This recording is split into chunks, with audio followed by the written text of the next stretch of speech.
बहन रूमा जमसी की। जी पास्टर जी, कैसे हो आप? मैं खुदा का शुक्र बेटा, आप कैसे हैं? ठीक है। जी प्रभु का धन्यवाद। ऐसी जी मेरी गवाही है, मैंने आपसे प्रार्थना कराई कि अपने हस्बैंड के लिए, उनको पाइल्स की प्रॉब्लम हो रही थी और उनको 3-4 साल से थे, स्टेज पर थी वो, 3 मशीन को बहुत बड़े बड़े हो चुके थे।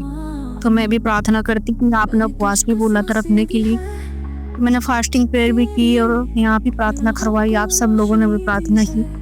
तो पास्टर जी, मैं प्रभु का धन्यवाद करती हूँ, वो सारे मसीह खत्म हो चुके यीशु के नाम में। प्रभु ने ऐसे वो निकाला कि मतलब एक बंदा आया हमारे घर पे, तो उसने बताया कि मेरी ऐसा पाइल्स ठीक हुई थी, मैं तुम्हें वहीं पे लेकर चलता हूँ। तो मैं उसको लेकर गई और उन्होंने इंजेक्शन से ही उसको मतलब बिल्कुल अब मेरे पति नॉर्मल है यीशु के नाम में।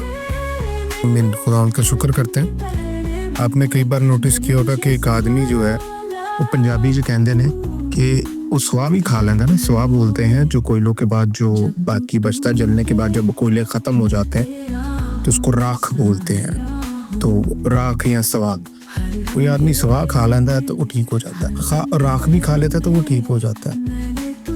और कोई आदमी राख क्या, वो लाखों रुपया खर्च करके भी सेहत नहीं ले पाता जब तक खुदा ना दे। बेटा वचन क्लेम करती हो अपने पति के लिए? जी पास्टर जी। वचन जो है वो शिफा देता है। ज़बूर 107 की 20 में लिखा हुआ है कि खुदावंद अपना वचन नाजिल फरमा कर चंगाई देता है।